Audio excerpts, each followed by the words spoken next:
यो चाहिँ यहाँनिर यसरी बेन्डिङ लगाएको छ होइन। अब यो बेन्ड गर्न चाहिँ हामीले यसरी खाँचा काटेर यसरी बेन्ड गरेको छ है। यो चाहिँ अब यसको माथि राखेर चाहिँ हामीले सेम्पल मिलाउनको लागि यसरी बराबर खानको लागि चाहिँ यसरी राखेको। अब यसरी चाहिँ यहाँनिर सबैमा वेल्डिङ भर्दै गरेर निकाल्ने हो होइन। यही कुरा चाहिँ मेसिनबाट पनि हुन्छ, बेन्डिङ हुन्छ, तर अलिक महँगो पर्ने भएर घरको मान्छेले चाहिँ अब धेरै खर्च नगर्ने भनेको भएर चाहिँ हामी चाहिँ आफैले यो काटेर बनाउनु लागेको हो। नत्र मेसिनबाट गरे नि फिनिसिङ आउँछ, यस्तो कटिङ काहीँ पनि हुँदैन, राम्रो पनि हुन्छ। तर यहाँ चाहिँ अब यति मात्र बेन्डिङ गर्नलाई पनि बेन्डिङको मात्र पनि 2200 रुपियाँ लाग्ने भएर चाहिँ घरको मान्छेले चाहिँ काटेर बनाउनु भनेको भएर चाहिँ हामीले काटेर बनाएर हो है। अब यो लागिसकेपछि हेर्नु होला कस्तो हुन्छ होइन। तर अलिक रफ देखिन्छ कि यसरी चाहिँ हरेक कटिङमा चाहिँ बेल्डिङ गर्दै गर अनि जति ग्राइन्डर गरे पनि रफै देखिन्छ क्या, त्यो मेसिनबाट गरे जस्तो हुँदैन। जसले त्यही पनि अब हामीले चाहिँ भन्ने कुरा अब घरको मान्छेले नमानेपछि चाहिँ हामीले यो गर्न खोजा हो। हो त्यो लाइटहरू देखिरहेको ठाउँ चाहिँ रङ्गशाला हो, स्टेडियम। अनि आज चाहिँ रङ्गशालामा लोसारको कार्यक्रम छ क्या अरे, त्यही भएर बिहानदेखि चाहिँ तामाङ सेलहरू बजिरहेछ। सो हाम्रो काम चाहिँ यहाँनिर यति भयो। यो यहाँ पनि यसरी टर्निङ हालिसक्यो, अब फुल वेल्डिङ हुँदैछ। अनि रेलिङ पनि यति भइसक्यो, ट्याङ्की स्ट्यान्ड पनि भयो, जस्ता पनि लाग्यो। अब यहाँनिर भर्याङमा रेलिङ हाल्नु बाँकी छ, यहाँ आएर त्यति हालेपछि यहाँको काम सकिन्छ।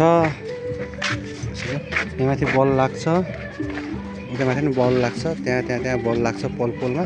गाइज हेर्न सक्नुहुन्छ तपाईँहरूले, यहाँ चाहिँ रेलिङ चाहिँ माथि राउन्डिङ, अनि त्यसपछि उता साइडमा चाहिँ त्यस्तो हालेर चाहिँ काम सकिसकेको छ। जस्ता पनि हाल्यो, ट्याङ्की स्ट्यान्ड बनायो, रेलिङ हाल्यो होइन। अनि यसको चाहिँ यो साइडबाट हेर्ने हो भने यस्तो छ, दामी सोहाएको छ। अगाडि पार्टिसन पनि गरेको छ सिसाको। अब कलर चेन्ज भयो भने घर बबाल देखिन्छ। यहाँ यो फलामको रेलिङ चाहिँ पहिल्यै हालिसकेको थियो, यहाँसम्म मात्र थियो नि त पहिला घर। अनि त्यसपछि अब अहिले माथि थपेको छ। अनि अहिले चाहिँ हामीले यो हालेको सेम तल जस्तो छ माथि, त्यसरी नै।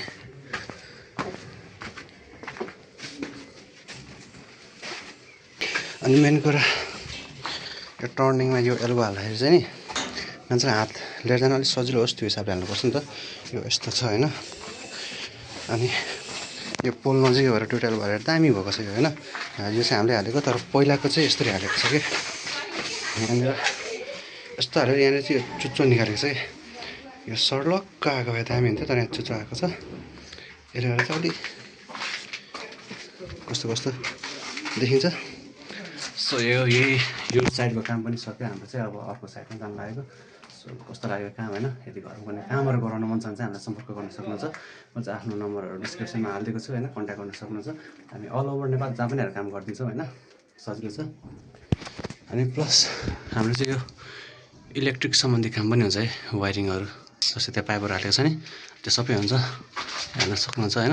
यो सबै हुन्छ, त्यसको चाहिँ अरू भिडियोमा देखाउँला वायरिङ सम्बन्धी काम। सो हेर्दै हुनु होला। Thanks for watching, see you next video.